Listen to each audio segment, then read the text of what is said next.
help us better understand the possibilities of the outcomes of these negotiations, we're joined by Mohammed Osman, an international relations specialist. Thank you, sir, for joining us here on In Depth. Firstly, sir, let's start off by asking, how do you see the US will receive the so-called counter-proposal by the Iranians?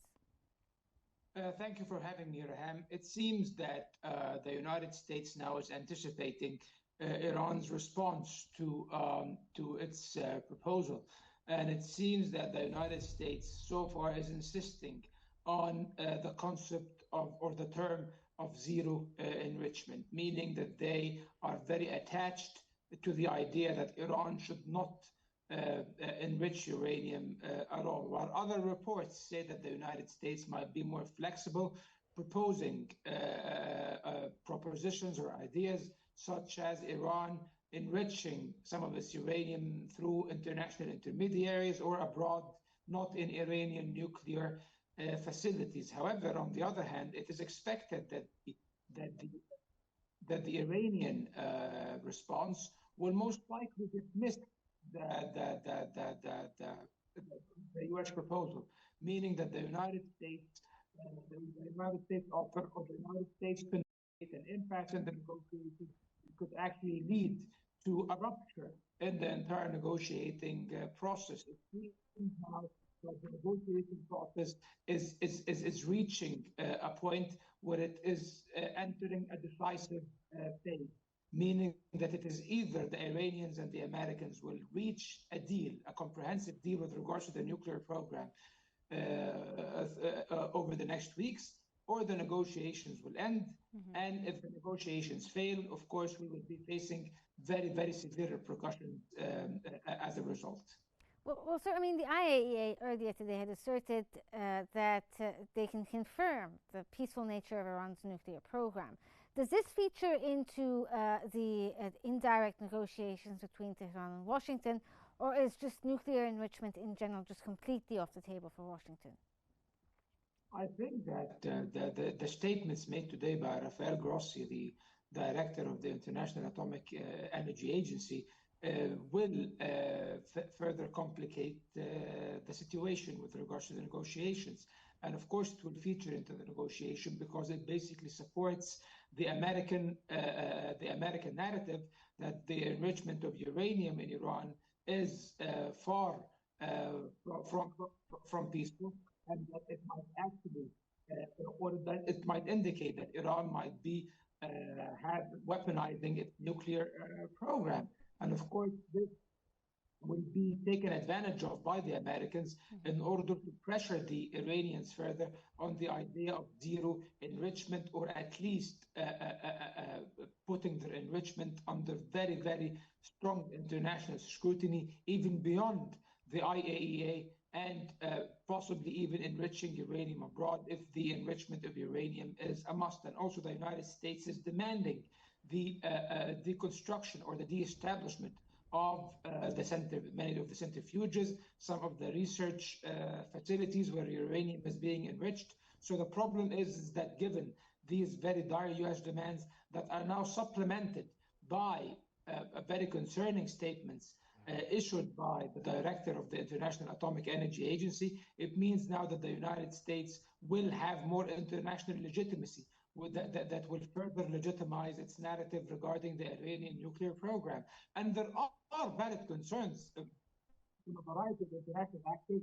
with regards to Iran's nuclear program. It is seen as that if the Iranians do develop nuclear weapons, it will be a threat to regional stability and international peace and security. The idea of nuclear proliferation in general, performed by any state, including Israel, by the way, is something that comes to the detriment of regional stability. So we do understand the position of the IAEA. However, the timing of such a statement is rather precarious. It serves only to strengthen the American narrative, and it will harden the American stance in the negotiations, which might lead to their failure, because now this will embolden the US further to be less and less flexible. Okay, let's just say welcome to our second guest here, Mr. Hani Suleiman, an Iranian affairs expert. Thank you, sir, for joining us. let me ask you the first question here. Now, Iran has said it will present a counter proposal on the nuclear deal to the United States after it described Washington's offer as very ambiguous. What kind of counter proposal are you expecting from the Iranians here? Good afternoon. Greetings to you and to the dear viewers. I think that Iran, through this counter proposal, is trying to buy time and trying to postpone any military move by the US or Israel, and they also trying to maintain the situation in the negotiation phase, and also trying to not take any exaggerated measures by the IAEA, especially during the quarter meeting for the governorates held till the 13th of this month. Iran also is trying to keep the constants and the red lines, they stressed more than once on different levels, which are to have the right to enrichment legitimately and legally, and to lift the sanctions completely. Third is to probably avoid any military or aggressive operation that might harm the Iranian interests. And I think Iran is trying to achieve these three goals at the moment. The counter proposal by Iran might actually stress the right to enrichment, and the third point is to reject the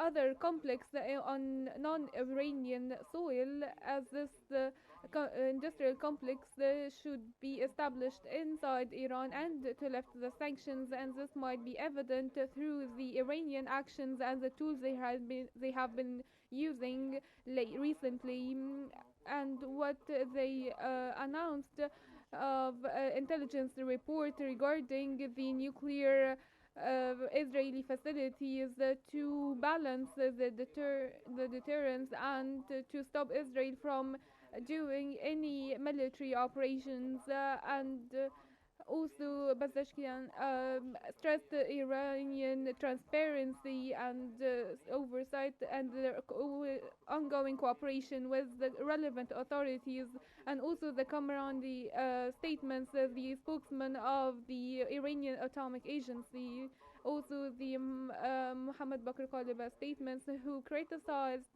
the US proposals because it did not include lifting the sanctions, and they are using the political and diplomatic tools to face the US proposal that did not include any lifting the sanctions points. Well, and as Arakshi described, they're trying to give more time to Well, for more for rounds of Mr. negotiations. Suleiman, given like what you just said there, that this is an attempt to lift the sanctions and economic relief and so forth. Now, Iran insists, as part of the deal, that economic benefits and normalization of banking and trade relations come before the sanctions are lifted.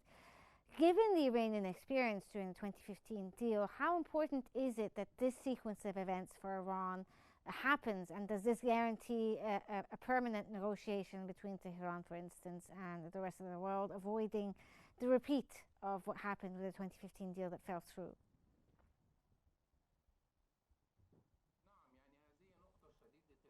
Yes, this is a very important point, and this might interpret why Iran is holding on to the right to enrichment, because there is a huge gap and complete non-confidence. The Iranian side has its own calculus with the lack of guarantees.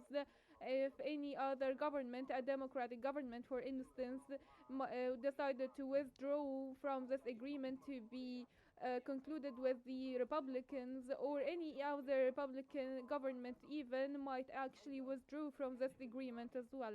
The Iranian side also is skeptical regarding the Israeli intentions, regarding the timing of the agreement.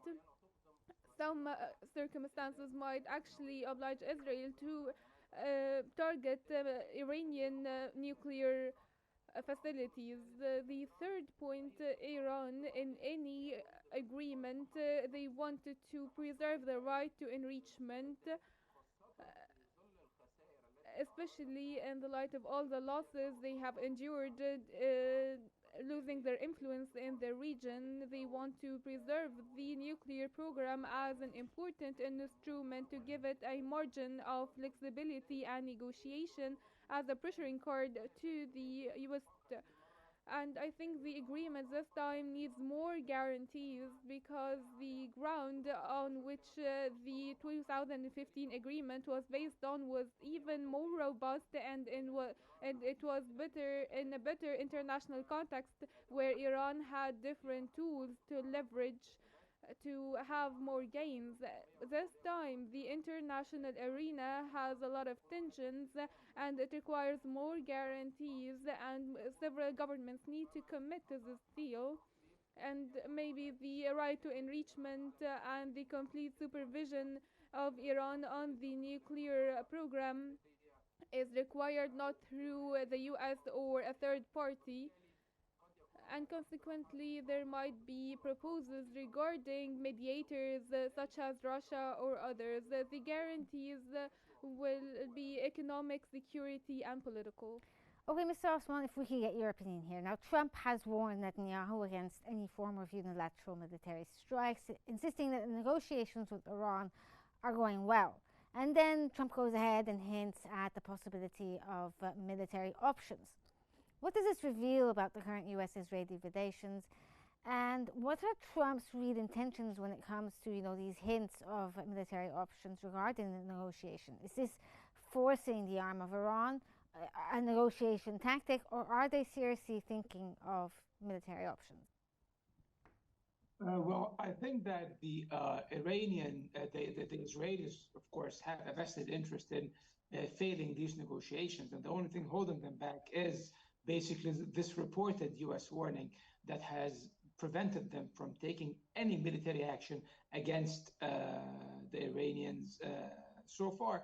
And according to Axios, Israel said that they will refrain from carrying out any military strikes against the Iranian nuclear program as long as the negotiations are ongoing. However, if the negotiations fail, they have expressed, according to Axios, their readiness to undertake this endeavor, basically carrying out an act of aggression against Iran.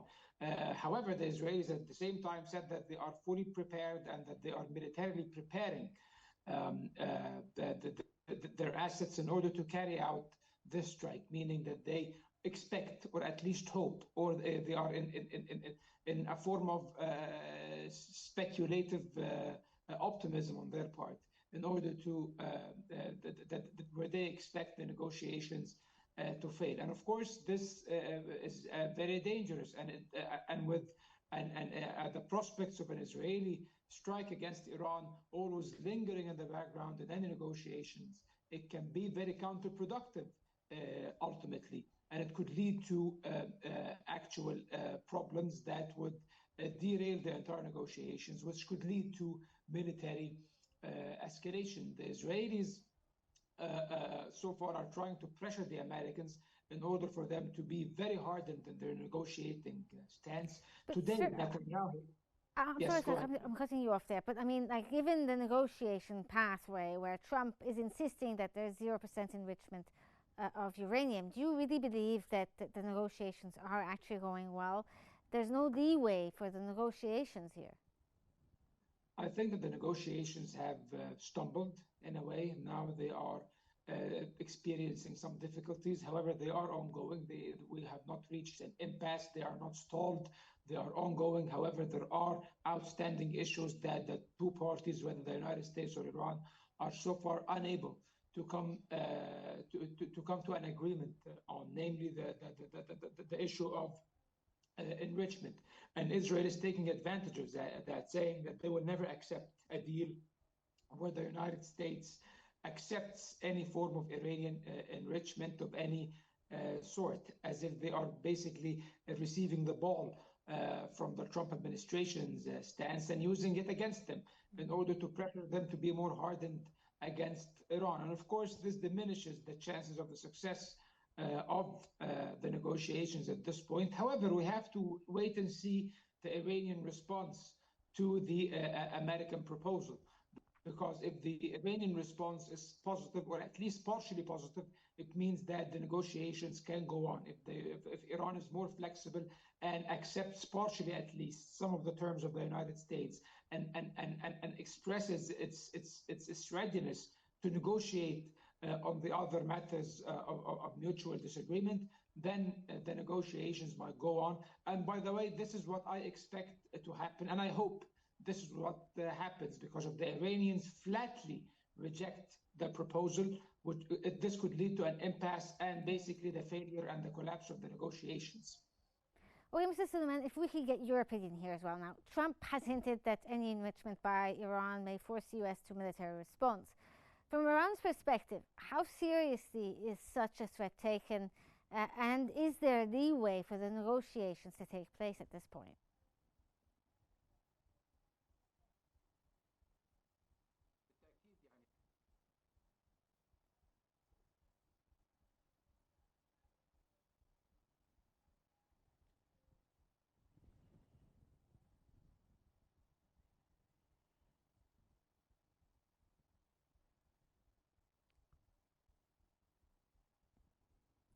Mr. Suleiman, if I get your perspective here. Now, Trump, again, let me repeat the question. Trump has hinted that any form of enrichment by Iran may force the US into a military response.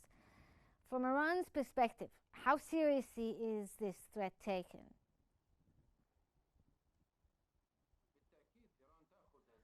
Of course, Iran is taking these threats very seriously, but they are well aware that the US is giving the priority to the diplomatic and political path, as stated by President Donald Trump and several other levels of governance, in spite of the threatening tone. But the political choice has always been the priority for now, at least, as Donald Trump is concerned with reaching a deal, and he does not want to cause more casualties and losses for all the international files he's working on. He wants to present himself as a peacemaker, and the Iranian statements is probably delaying.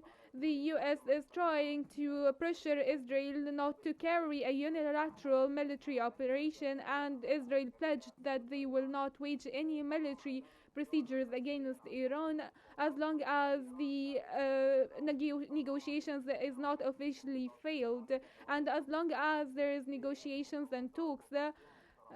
Iran said that Iran will be safe, at least for in this transitional phase. Iran is building its calculus based on this, and they also want to prep their tools and instruments to deter any parties that might actually wage a military operation, such as Israel, based on intelligence regarding Israel. And regarding the US moves, I think that the United States is carrying out sanctions in different ways. They are pressuring through statements, but I don't think that we are going towards any military move by the United States.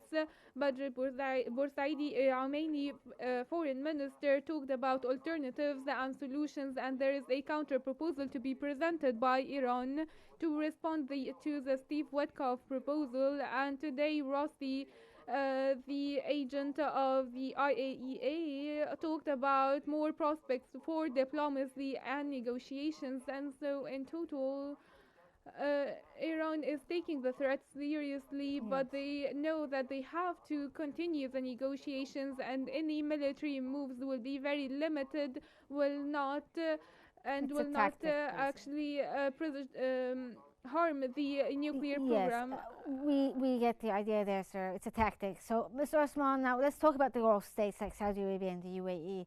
They're urging Trump towards a deal with Iran. How influential will the Gulf players be when it comes to shaping U.S. strategy in the region?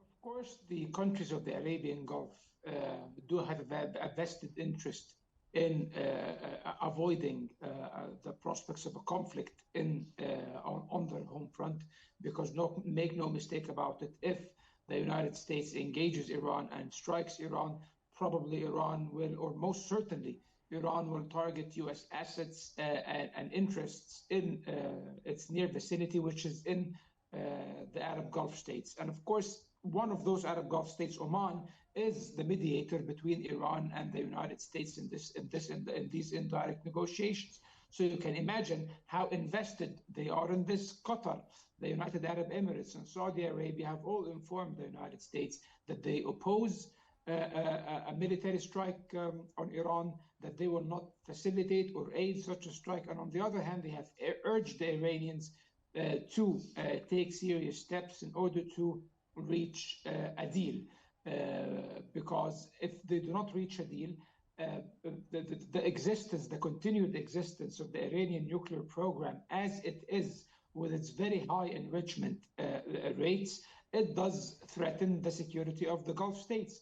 And on the other hand, if the negotiations also collapse and the United States and Israel decide to neutralize the Iranian nuclear program with a military strike, definitely those countries will inevitably get dragged into the war.